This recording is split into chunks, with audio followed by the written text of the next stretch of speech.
peut-être dû à l'altitude, le côté poivré de certains vins. Que ce soit des blancs ou des rouges, on a peut-être, en fonction de l'altitude et des écarts de température entre le jour et la nuit, des notes poivrées qui ressortent plus facilement que dans d'autres vignobles. Ce qui est surprenant, c'est que ces vignerons ne se connaissent pas tellement entre eux. Donc ils ont chacun leur recherche de marché, leur action commerciale, mais que très peu ont pensé à se dire finalement on fait partie du même massif alpin, on fait partie de la même unité et on a peut-être quelque chose à se dire déjà entre nous et quelque chose à promouvoir en commun. Moi, je voulais juste rebondir sur l'histoire des débouchés parce que ce qui me fascine, c'est que vous parlez avant tout de débouchés à l'export, mais je crois que le marketing, il doit se faire sur les marchés indigènes aussi, c'est-à-dire en Italie, en Suisse et en France. Parce que c'est là les premiers endroits où il y a le déficit d'image, il est sur les marchés locaux. Non, c'est plus difficile parce que sur un nouveau marché, je veux dire, je pars avec une nouvelle image.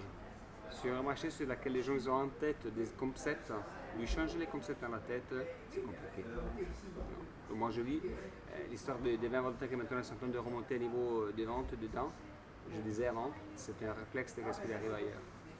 C'est plus simple pour moi aujourd'hui, paradoxalement, vendre du vin à dans de masse, moi je fais, qui c'est quand même dans la savoir comme un vin du Val d'Aoste, que pas le vendre et reprendre mon marché vendre plein. Je suis fasciné de voir que sur les tables, quand j'ai mangé dans un restaurant, que ce soit en Suisse, ou en Italie où ça m'arrive aussi, ou du côté savoyard, on trouve peu de cuvées alpines, finalement peu. Genre en proportion, il y a aussi peu de démarches qui sont dédiées, il y a des démarches qui sont dédiées à ces vins. C'est toujours un travail de long terme, même si il faut être très simple et très clair, il faut être sophistiqué dans les analyses. Par exemple, si vous prenez l'approche des Beaujolais, il y a 20 ans, vous avez trouvé un créneau de simplicité, de couleur et tout ça. Très bon marketing théoriquement, mais maintenant c'est un désastre.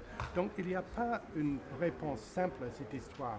D'abord, c'est la qualité, ensuite, c'est une réflexion ou peut-être une démarche marketing dans la tête des gens. Et ça, c'est notre problème culturel parce qu'il n'y a pas le même, comment on dit, pour vous, et peut-être que c'est la même chose en Italie, je ne connais pas la Suisse, mais vous êtes d'abord vigneron.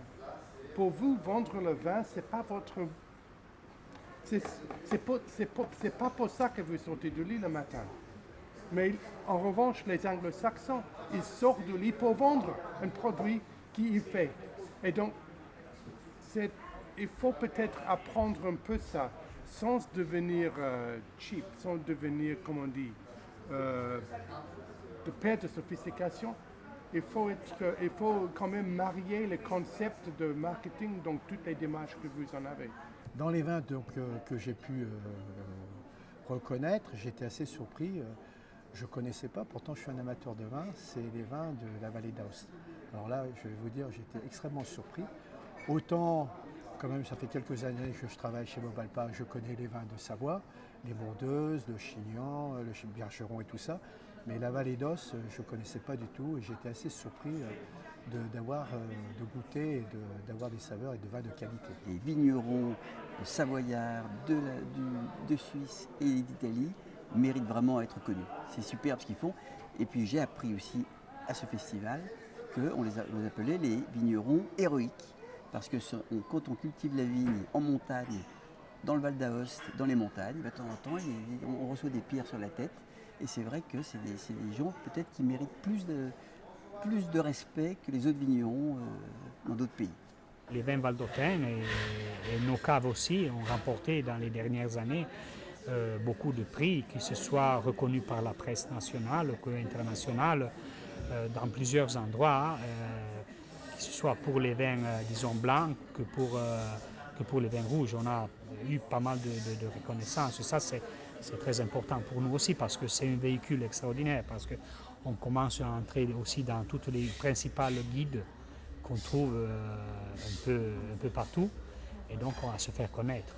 J'ai goûté un vin un peu pétillant, là, qui est quand même assez connu, je ne me souviens plus du nom, mais c'est vrai que c'est assez exceptionnel. Et vous pouvez me croire que j'ai une cave, je compléterai ma cave par des vins de la vallée d'Aoste. Voilà. Je pense que pour l'avenir, le fait d'avoir une grande diversité de cépages possibles pour élaborer des vins, c'est vraiment une richesse sur le plan marketing, sur le plan de la commercialisation.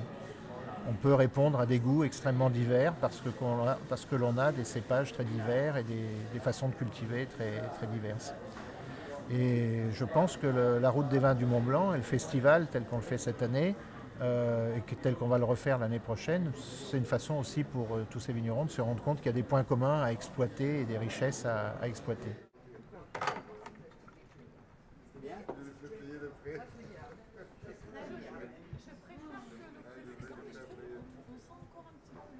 Non, il est très sympa.